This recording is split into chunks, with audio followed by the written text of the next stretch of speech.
అపోస్తుల కార్యములు 23 వారిలో ఒక భాగము సద్దూకయులను మరి ఒక భాగము పరిసయ్యులునై ఉన్నట్టు పౌలు గ్రహించి, సహోదరులారా, నేను పరిసయ్యుడను, పరిసయ్యుల సంతతి వాడను. మనకున్న నిరీక్షణను గూర్చి, మృతుల పునరుత్థానమును గూర్చియు నేను విమర్శింపబడుచున్నానని సభలో బిగ్గరగా చెప్పాను. చూసారా, ఇక్కడ ఏమన్నాడు? ఇక్కడ నేను ఆమె ఫారసీ అంటున్నాడు.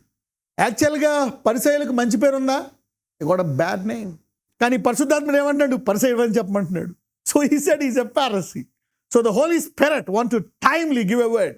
You see that? కాబట్టి ఇక్కడ కూడా మనము ఇక్కడ యాకోబులో ప్రమోషన్ చూస్తున్నాం. అబ్రహాంకి లేదు ఈ గిఫ్ట్, ఇస్సాక్ లేదు ఈ గిఫ్ట్, యాకోబుకు ఉంది ఈ gift. Specifically calling your son and say this will happen. ఎందుకని యాకోబుకి వరం వచ్చింది అంటే, యాకోబు వీళ్ళిద్దరికంటే ఎక్కువ అవమానం పడ్డాడు. అబ్రహాం కంటే ఇస్సాక్ కంటే ఎక్కువ అవమానము యాకోబు పడ్డాడు. యాకోబుకి మోసగాడు అనే పేరు పడిపోయింది. ఒక 20 సంవత్సరాలు నేను మోసగాడిని అనే ముద్ర వేసేసుకున్నాడు. వి సీ ఇప్పుడు Abraham is a patriarch, okay, Isaac is a patriarch, Jacob is a specific prophet. ఒక లోతైనటువంటి ప్రవక్తగా యాకోబు ఇక్కడ మనం చూస్తున్నాం. A cheater became a prophet, a blessed man. So ఇతడు చాలా ఎక్కువ అవమానాలు చూశాడు. తను ప్రేమించినటువంటి భార్య చనిపోవడం చూశాడు, 20 సంవత్సరాలు బానిసత్వము చూశాడు, మరణ భయము చూశాడు, చాలా వేదనలు, మరి తన కుమార్తెకు చాలా ఘోరమైన జరగడం చూశాడు. అందరికంటే ఎక్కువ బాధలు చూశాడు యాకోబు. అందుకే అంటాడు, నా పితరుల కంటే నేను ఆశీర్వదించబడిన వాడను కాను, వాళ్ళకంటే నేను ఎక్కువ కాలం బతకలేదు. I did not live long like them అని ఫరో ఎంతమంది గుర్తుంది? ఫరో అడిగినప్పుడు, వాళ్ళంటి దీర్ఘాయువుని నేను చూడలేదయ్యా, నా పరిస్థితి కొంచెం కష్టాల్లో, నష్టాల్లో, వేదనలో ఎక్కువ ఉంది, దానివల్ల నేను ఈ తక్కువ వయసుకి ఇలా అయిపోయాను, లేకపోతే నేను ఇంకా చాలా కాలం బతకాల్సి ఉండని వేదన చెప్పుకున్నాడు. కానీ ఈ ముగ్గురు తరాల్లో మన దేవుడు అబ్రహాము దేవుడు, ఇస్సాకు దేవుడు, యాకోబు దేవుడు. అయితే యాకోబు ఎక్కువ కష్టాలు పడ్డాడు కాబట్టి అబ్రహాము చూడని ఆశీర్వాదము, ఇస్సాకు చూడని ఆశీర్వాదము యాకోబు చూశాడు. 17 సంవత్సరాలు ప్రపంచాలని ఏలేటువంటి రాజు తండ్రిగా బతికాడు. He lived like a king of the planet. అంటే ఫెయిత్, విశ్వాసాన్ని గట్టిగా పట్టుకోవడంలో ఎంత శక్తి ఉందో చూడండి. How much power is there in holding on to your faith. యాకోబు విశ్వాసాన్ని విడిచిపెట్టలే, తన దేవుడిని విడిచిపెట్టలే, భక్తిని విడిచిపెట్టలే. ఆ మోసపోయిన 20 సంవత్సరాలు దేవునికి ప్రార్థిస్తూనే ఉన్నాడు, నిరీక్షణలో ఉన్నాడు. ఆ తర్వాత కూడా అంటే తన యోసేపు చనిపోయాడు అన్నా కూడా ఇంకా విశ్వాసంలోనే ఉన్నాడు. ఈ దేవుడు వద్దని విడిచిపెట్టలే. ఎంతమందికి అర్థమైంది? పద వెనక్కి వెళ్ళిపోదాము, మా తాతలు ఇద్దరు అలా అయిపోయారు, నా పిల్లోళ్ళైనా మిగిలిన చనిపోతారని వెనక్కి వెళ్ళిపోయాడా? వెనక్కి వెళ్ళిపోలే యాకోబు. ఎన్ని కష్టాలున్నా సరే విశ్వాసాన్ని గట్టిగా పట్టుకున్నటువంటి వ్యక్తి. ఐ డోంట్ నో టుడే, ఈరోజు ఎవరెవరు దేని గుండా వెళ్తున్నారో, ఏమేమి ఇంకా రాలేదో తెలియదు. నువ్వు విశ్వాసాన్ని గట్టిగా పట్టుకున్నావంటే అందరికంటే ఎక్కువ కష్టాలు నీకు వస్తున్నాయా అనుకుంటున్నావా? నీవు అధిక ధన్యుడు అవ్వచ్చు. ఉదాహరణకి లాజరస్, నాకు చూడు ఏమీ లేదు అనుకున్నాడు, కానీ విశ్వాసాన్ని పట్టుకున్నాడు. దానికి కూడా అన్నీ ఉన్నాయి, నాకు విశ్వాసం అవసరం లేదు అనుకున్నాడు. విశ్వాసాన్ని పట్టుకున్నందుకు లాజరస్ పరలోకానికి వెళ్ళాడు. Faith is very very very powerful. So make a decision today. మీ పిల్లలకు కూడా ప్రయారిటైజ్ ఫెయిత్. బాగా చదివించండి, మంచి భవిష్యత్తు ఇవ్వండి, అన్ని రంగాల్లో ఆశీర్వదించాలని చేయండి. కానీ మొదటి పునాది ఏమేయాలా? విశ్వాసం. First stone is faith. తర్వాత ఏదైనా వేయండి, ఆ తర్వాత చదువు, but lay the foundation of faith. This is the most powerful thing. నువ్వు మాటికి గోజాడి అడిగితే ఆయన ఇచ్చేస్తాడు. Sometimes he will give you. ఇజ్రాయేలీలు అలాగే అడుగుతుండగా ఇచ్చేస్తాడు. He is a merciful God, is a good God. If you want more is a go take it. But అందుకనే ఆయన చిత్తాన్ని స్పెసిఫిక్గా తీసుకోవాలి. There are some things that God gives. ఇక్కడ చూస్తే ఇక్కడ యాకోబు ఒక రకంగా బాధపడ్డాడు.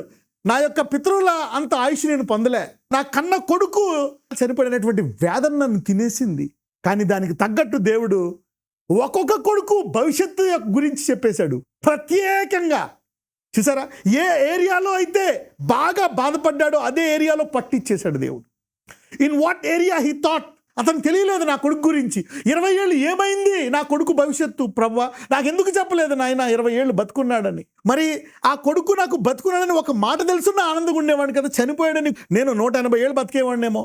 నా కొడుకు భవిష్యత్తు తెలియక కుమిలిపోయిన యాకోబు 12 మంది కొడుకుల యొక్క భవిష్యత్తు గురించి ప్రత్యేకంగా చెప్తాడు. నీకు ఏమీ లేదు అని నువ్వు కుమిలిపోతున్నావో అవతలోడితో పోల్చుకొని దేవుడు దాన్ని అవతలోడి కంటే ఎక్కువ కంపెన్సేట్ చేస్తాడు నీకు, నీ విశ్వాసాన్ని గట్టిగా పట్టుకుంటే. నా కొడుక్కి ఇది లేదు, నా కూతురికి ఇది లేదు, నాకు ఇలాంటి పిల్లలు పుట్టారు, నాకు ఇలాంటి భర్త వచ్చాడు, నేను చదువుకోలేదు, ఏ ప్రాంతంలో నాకు ఇది లేదు అనుకొని నువ్వు కుమిలిపోతావో అయినా విశ్వాసాన్ని పట్టుకుంటావో అదే నీకు ఆశీర్వాదంగా మారుతుంది. దట్ డిప్రైవింగ్ డిలే, ఆ ఆలస్యం, ఆ బాధ, ఆ వ్యాధి, ఆ వేదన, ఆ కష్టము, లాజరస్ యొక్క బాధ అతనికి అడ్వాంటేజ్గా మారిందా లేదా?